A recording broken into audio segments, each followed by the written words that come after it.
कितनी विशाल विशाल भुजाएं हैं, पूरा ब्रह्मांड उनकी भुजाओं में है। पूरे ब्रह्मांड को उन्होंने अपनी भुजाओं में समेट रखा है। आपसे मेरी प्रार्थना है कि उनकी भुजाओं की शक्ति के बारे में टिप्पणी करने की कोई आवश्यकता नहीं है। अरे आपकी भुजा मैं जानती हूं कितनी ताकतवर है। श्री राम की भुजाएं छोड़िए, उनके छोटे भाई की भुजा में कितनी ताकत है, पहले यही समझ लो कितनी ताकत है।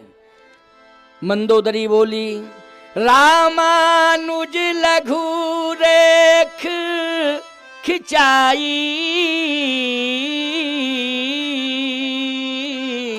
और सो नहीं नाघेउ अस मनु साई। उनके छोटे भाई लक्ष्मण ने नासिक पंचवटी में एक रेखा खींच दी थी अपने हाथ से। उनके छोटे भाई की भुजा ने एक रेखा खींच दी थी, तुम्हारी भुजा रेखा के अंदर नहीं जा पाई। यह है तुम्हारी बहादुरी। बात कितनी बढ़िया कही मंदोदरी ने, साधारण बात कही क्या। धन्य है मंदोदरी। लंका कांड से बोलो बहुत बड़ी शिक्षा मिल रही है कि नहीं मिल रही है। एक एक कांड साधारण नहीं है, हमारे जीवन में प्रेरणा देने वाला कांड है। लंका कांड को साधारण मत समझना। लेकिन बात यह है कि केवल झांझ मजीरा लेके बस अखंड रामायण कर लेते हो, ये परंपरा अच्छी है, मैं इसका समर्थन करता हूं, स्वागत करता हूं। लेकिन अखंड पारायण का पाठ करना जीवन में जरूरी है, लेकिन रामचरितमानस के मर्म को समझना बहुत जरूरी है। रामचरितमानस के मर्म को समझना बहुत जरूरी है। अखंड रामायण का पाठ करना जरूरी है, लेकिन रामायण के मर्म को समझना बहुत जरूरी है। आज ये जो शिविर लगा हुआ है, ये जो कथा हो रही है, बोलो रामायण के मर्म को ही समझने के लिए।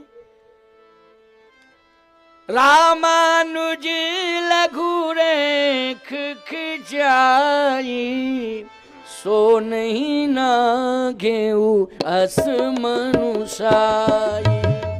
रामानुज लघु रेख खिंचाई, सो नहीं नाघेउ अस मनु साई। सो नहीं नाघेउ असु मनु साई। सो नहीं नाघेउ अस मनु साई। सो नहीं नाघेउ अस मनु साई। उस समय आपकी बहादुरी कहां गई थी, ये बताओ। रावण बोला, मंदोदरी मैं तो रेखा पार कर रहा था, फिर क्यों नहीं किए। उसमें करंट सिस्टम था, मैं जा रहा था अंदर, उसमें करंट सिस्टम था। जैसे ही मैं आगे बढ़ने लगा, करंट सिस्टम था, मुझे तेरी फोटो याद आ गई और मैं बैक हो गया। मंदोदरी बोली, फोटो देख के बैक हो गए, ओरिजिनल बोल रही हूं तब बैक क्यों नहीं हो रहे हो, बुद्धि खराब हो गई क्या। जब डायरेक्टर ही बोल रही हूं तो बैक हो जाओ, फोटो देख के बैक हो गए। केवल फोटो सामने आ गया, बोले तेरा फोटो आ गया सामने, में बैक हो गया। ओ हो गड़बड़ हो जाएगा, क्योंकि इसमें पावर है, करंट है। मंदोदरी ने कहा, एक बात और कहूं, तुम्हारी भुजाओं में ताकत थी तो जनक जी ने, सीता जी के पिता जनक ने धनुष भंग की घोषणा की थी कि जो शंकर के प्रचंड धनुष का खंडन करेगा, मैं अपनी बेटी का विवाह उसी के साथ कर दूंगा। और तुम्हारी भुजाओं में अगर ताकत थी तो गए तो थे जनकपुर में, धनुष क्यों नहीं तोड़ दिया। और धनुष तोड़ देते, चैलेंज से सीता जी को लाते। क्यों भाई, भुजाओं में ताकत थी तो भुजाएं क्या गिरवी रखी थी उस समय, साथ में नहीं थी, पास में नहीं थी भुजाएं। रावण बोला, उस समय मूड काम नहीं कर रहा था। देखो भाई, है ना, मूड काम नहीं कर रहा था। मंदोदरी ने कहा चोरी करने में मूड काम कर गया है, चोरी करने में मूड काम करता है, धनुष तोड़ने में मूड काम नहीं किया। संभल जाओ, सुधर जाओ, मेरे सुझाव को मान लो। अंत में अभिमानी रावण बोल पड़ा, निज भुज बल में बैर बढ़ावा। यह अभिमान बोल रहा है रावण का। निज भुज बल में बैर बढ़ावा, ओ दई हो उतर जुर पुचढ़ियावा। मेरी भुजाएं युद्ध करेंगी और राम के जितने भी सहयोगी होंगे इस लंका के सम्रांगण में मेरी भुजाएं उन सभी को न्यस्त नाबूद कर देंगी। मंदोदरी ने कहा आज के बाद बस बात नहीं करूंगी, अब आज के बाद बात नहीं करूंगी, बोलना मेरा व्यर्थ है, उचित नहीं है। क्यों? विनाश काले विपरीत बुद्धि। जिसका विनाश का समय आ जाता है उसकी बुद्धि विपरीत हो जाती है। इसलिए मैं समझ गई हूं कि लंका के विनाश का समय आ गया, लंका के विनाश का समय आ गया। अब लंका कांड होके ही रहेगा, अब लंका कांड रुकने वाला नहीं है। तो प्यारे, लंका का जो विशाल कांड, जहां रहा न कोकुल रोवन हारा। ईमानदारी से बताओ, मंदोदरी की बात अगर रावण मान गया होता तो बच जाता ये लंका कांड की नहीं? ये बहुत बड़ी घटना जो लंका में घटी। एक और बढ़िया बात बता दें आपको, ये लंका कांड की अंतिम बात है, फिर उत्तर कांड की ओर बढ़ेंगे हम, ठीक है ना? उत्तर कांड, क्योंकि समय का तो ध्यान रखना पड़ेगा मुझे। 6:30 बजे विश्राम करना पड़ेगा और आरती प्रसाद वितरण में भी आज विश्राम दिवस है ना, तो आपकी भीड़ भी अच्छी हो रही है, रोज ही भीड़ बढ़ती है और उत्साह है आपके जीवन में। कथा सुनने के प्रति बहुत बड़ी लालसा है, उत्साह है। हम भी बहुत प्रसन्न हैं आपके इस भाव से। जब राम रावण का युद्ध हुआ प्यारे,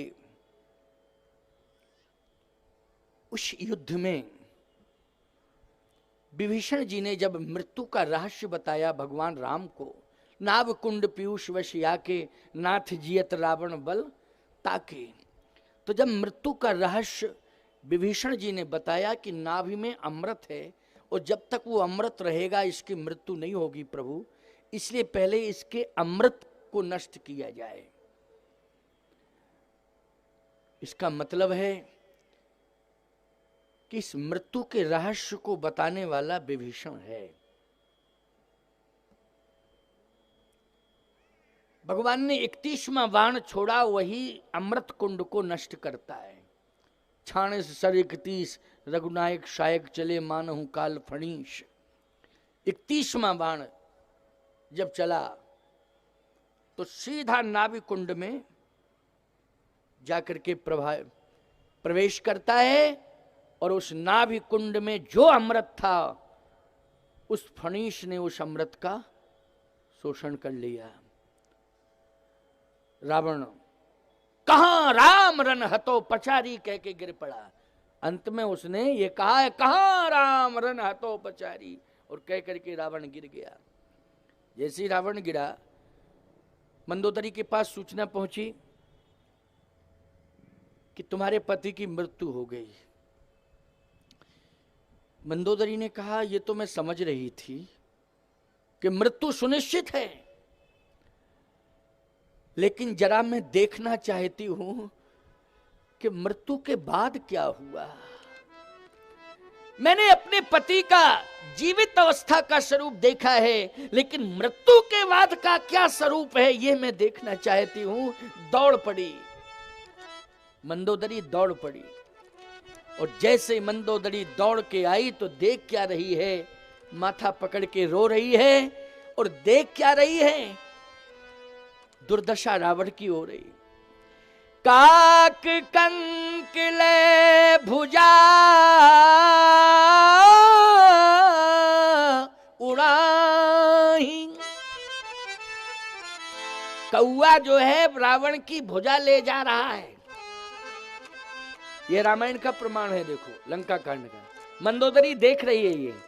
काक कंक ले भुजा उड़ाही, एक तेक छीन ले खाही। एक कौआ रावण की भुजा ले गया, दूसरा कौआ उस कौए से भुजा छीनता है, ले जाता है, फिर वो वापस आता है। इस तरह से बोलो, ये दृश्य किसने देखा? मृत्यु के बाद का मंदोदरी ने देखा। मैं कहता हूं, ये तो मैंने सुना है कि एक ऐसी अज्ञात लाश पड़ी थी जिसको गीधड़, कुत्ते और कौवे खा रहे थे। एकांत में ऐसी लाश पड़ी थी, लेकिन एकांत में वो रावण की लाश नहीं थी। बोलो थी क्या एकांत में? 33 करोड़ देवता देख रहे थे। रामादल में जितने वानर भालू थे वो सब देख रहे थे। स्वयं रावण का छोटा भाई विभीषण खड़ा हुआ था और थोड़ी ही देर में मंदोदरी आ गई। बोलो एकांत कहोगे इसे? नहीं नहीं, एकांत नहीं। सबकी आंखों के सामने वो दृश्य था और कोई कौए को रोकने की हिम्मत नहीं जुटा पा रहा था। अगर कोई कौओं को रोक रहा होता, अब बताओ भैया, ऐसा बलवान जिसके चलने से पृथ्वी कांपती थी, लेकिन उसकी भुजाओं को कौए ले जा रहे, उन कौओं को कोई रोक नहीं पा रहा। उन कौओं को कोई रोक ही नहीं पा रहा है। बोलो रोक पा रहा है क्या? बताओ जरा, कोई नहीं रोक पा रहा।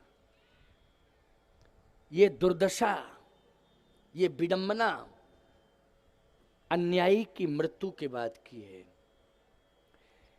मंदोदरी ने रावण की लाश पर माथा पटक दिया और कहा, मैंने पहले ही कहा था कि मेरी बात मान जाओ। मेरी बात नहीं मानी, ये दशा हुई। राम विमुख अस हाल तुम्हारा, और रहा न को कुल रोवनिहारा, रहा न को कुल रोवनिहारा। कोई कुल में रोने वाला नहीं रहा। अविचल है जो धर्म पर होती उसकी जीत, अन्यायी की लाश पर कुत्ते गाते गीत। काक कंक ले भुजा उड़ाही, ओ एक तेक छीन ले खाही। प्यारे, लंका कांड आपको प्रेरणा देता है कि हमें ना तो धन का अभिमान करना चाहिए, ना बल का अभिमान करना चाहिए, ना बुद्धि का अभिमान करना चाहिए। हमारा स्वाभिमान बरकरार रहे और हमें भगवान मिल जाएं, बस यही दो की आशा करो। मेरा स्वाभिमान बरकरार रहे। अभिमान करना गलत है, लेकिन स्वाभिमान हमारा सुरक्षित होना चाहिए। स्वाभिमान हमारा सुरक्षित रहे और हमें भगवान मिल जाएं। हमें बल और धन का अभिमान नहीं करना चाहिए, इससे दूर रहना चाहिए। अंत में परिणति क्या हुई अभिमान की, वो लंका कांड ने बता दिया। बोलो बता दिया कि नहीं? अभिमान की परिणति लंका कांड में देखने को मिल गई।